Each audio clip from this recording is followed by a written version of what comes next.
Hey guys, this is கெனிக் லபஷன். இன்றைக்கு நாங்கள் பார்க்க போது நீங்கள் ஃப்ரான்ஸில் ஒரு கம்பெனி வச்சுருக்கும் போது எப்படி அந்த கம்பெனியை வச்சு நீங்கள் பயனடையலாம். முதலாவது நீங்கள் செய்கிற வேலைக்கு உங்களுக்கு ஒரு சலுகை வெர்சி பண்ணுறது.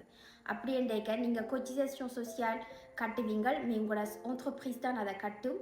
அது உங்களோட என்டர்பிரைஸுக்கு ஒரு சார்ஜ் டெஜிக்டிவ்லாக இருக்கும். ஆனால் நீங்கள் சலுகை எடுத்துட்டு impôt sur le revenu declare பண்ணுவீங்க. selon le barème progressif நீங்கள் டாக்ஸை கட்டுவீங்க.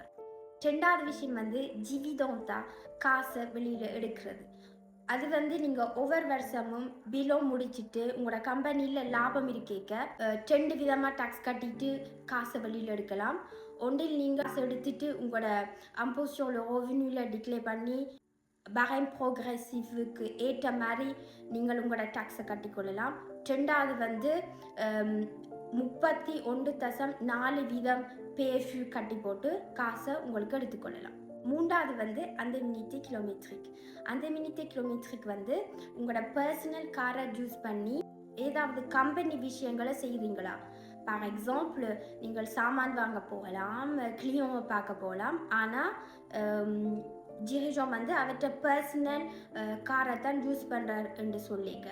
நீங்கள் உங்களோட வீட்டிலிருந்து அது செய்கிறதுக்கு எவ்வளவு கிலோமீட்டர் உங்களோட காரில் ஓடுனீங்களென்று நோட் பண்ணி வைக்கணும் வருஷம் ஃபுல்லாக.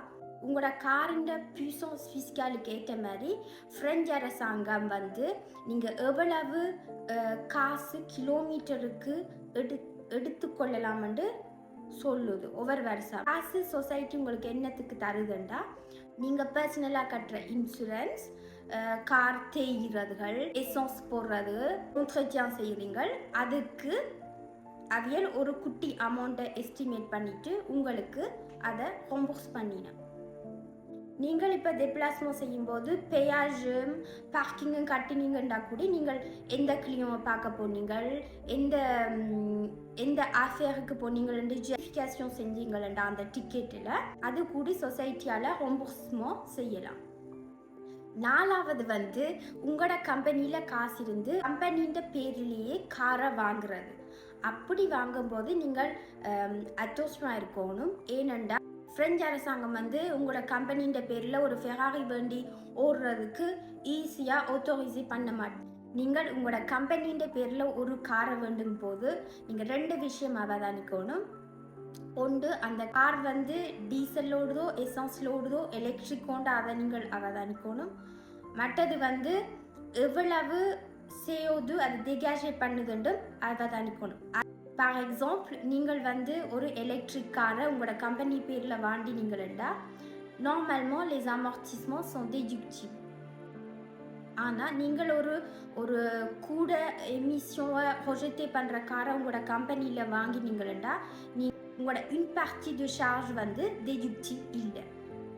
மற்றது நீங்கள் இன்னும் ஒரு விஷயம் அவதானிக்கணும். என்னென்னா, நீங்கள் உங்களோட கம்பெனி பேரில் கார் வச்சிருக்க நீங்கள் ஒரு டாக்ஸ் கட்டுவீங்க. அது அந்த டாக்ஸ் கார் எவ்வளவு CO2 ப்ரொஜெக்டே பண்ணுறது வச்சு உங்களோட கார் எசன்ஸோ டீசலோ எலக்ட்ரிக் கொண்டதை வச்சும் தான் அந்த டாக்ஸை கால்குலேட் பண்ணுறது. அதாவது ஒவ்வொரு வருஷமும் நீங்கள் கூட டாக்ஸ் கட்ட வேண்டி வரும். நீங்கள் ஃப்ரான்ஸில் ஒரு கம்பெனி வச்சுருக்கிறீங்களா, உங்களுக்கு ஏற்ற மாதிரி ஒரு வேலோவை வாங்கலாம். இந்த வேலோ வேண்ட காசு கம்பெனிக்கு டோட்டல்மோ டிஜுக்டிவ். ஆறாவது செக் வேக்கன்ஸ். நீங்கள் அப்பப்பே 500 யூரோ செக் வேக்கன்ஸ் உங்களோட கம்பெனியிலேருந்து வெளியில் எடுக்கலாம். அதுக்கு சார்ஜஸ் கட்டத்துவே இல்லை. ஏழாவது நீங்கள் உங்களோட கம்பெனி கார்ட்டை யூஸ் பண்ணி நீங்கள் டெஜுனே சாப்பிடலாம். 2 விதமான டெஜுனே இருக்குது. ஒன்று நீங்கள் உங்களோட ஃபியூச்சர் கிளியோவை உங்களோட கம்பெனிக்கு வர வைக்கிறதுக்காகவோ, உங்களுக்கு ஒரு ஆஃபேரை கதைக்கிறதுக்காகவோ இன்வைட் பண்ணி ரெஸ்டோரில் சாப்பிடலாம். அது சித்தேஜுக்தி. ரெண்டாவது நீங்கள் டெப்ளாஸ்மோயில் இருக்கிறீங்கள், உங்களுக்கு வீட்டை போய் சாப்பிட்றதோ இல்லாட்டி சொசைட்டிக்குள்ளே போய் சாப்பிட்றதோ உங்களுக்கு கஷ்டமண்டைக்க நீங்கள் டெப்ளாஸ்மோ செய்யக்கையும் நீங்கள் கம்பெனி கார்ட்டை யூஸ் பண்ணி சாப்பிடலாம். அந்த வகையும் டெஜுக்டிவ். ஆனால் நீங்கள் கட்டாயம் அந்த டிக்கெட்டுகளில் எழுத வேணும். நீங்கள் எந்த கிளியோவை பார்க்க போனீங்கள், என்ன ஆஃபேர்ண்டா அதில் நீங்கள் எழுதினீங்கன்னா ஒரு பிரச்சனையும் உங்களுக்கு வராது. 8வது வந்து ஃப்ரெட் தி பிளாஸ்மோ. நீங்கள் வந்து எல்லா விதமான ஃப்ரெட் தி பிளாஸ்மோவையும் உங்களோட கம்பெனியின் பேரில் காட்டலாம். ஆனால் வந்து நீங்கள் என்ன என்ன விஷயமா என்னத்துக்காக இந்த டெப்ளாஸ்மோ செஞ்ச நீங்கள்ண்டு உங்களோட பிஸ்னஸுக்கு ஏற்ற மாதிரி ஜஸ்டிஃபிகேஷன் கொடுக்குற நிலைமையில் நீங்கள் இருந்தீங்களா, நீங்கள் ட்ரெயின் டிக்கெட் போடலாம், கம்பெனின்ற காட்டில் ஃப்ளைட் டிக்கெட் போடலாம், யூபர் எடுக்கலாம், நீங்கள் என்ன வேண்டாலும் செய்யலாம். ஆனால் ஜஸ்ட் நீங்கள் வந்து எக்ஸ்பிளிகேட் பண்ண தெரிஞ்சிருக்கணும். எந்த கிளியும் பார்க்க போனால் எந்த அஃபேர் செய்யலாண்டா அது நீங்கள் ஃபோட்டோ மூலமாகவோ ராந்தேவோ ஏதோ ஒரு விதமாக அதை எக்ஸ்பிளிகேட் பண்ணக்கூடிய மாதிரி இருக்கும். 9வது வந்து செஜு. அதில் வந்து 2 விதம் இருக்குது. செஜு ப்ரேஃபினான்சி par l'employeur, CESU டெக்ளாரேட்டிவ் ஒன்று இருக்குது. அதை யூஸ் பண்ணி வந்து நீங்கள் வீட்டில் பிள்ளைகளுக்கு பார்ட்டிக்குள்ளேயே கொடுக்கலாம். உங்களோட வீட்டு வேலைகள் செய்கிறதுக்கு ஒரு வேலைக்காரர் எடுக்கலாம். உங்களோட ஜார்தான் க்ளீன் பண்ணலாம். அப்படி அது ஒரு சிக்கன் ரெஸ்டோ மாதிரி அது ஒரு சிஸ்டம் வந்து. ஆனால் அது நிறைய கண்டிஷன் இருக்குது. அதனால் நீங்கள் ப்ரைவேட்டாக எடுத்து போட்டு உங்களுக்கு கிரெடிட் தான் போய் தருவாங்க. அப்படி கழிக்கிறது பெட்டர்.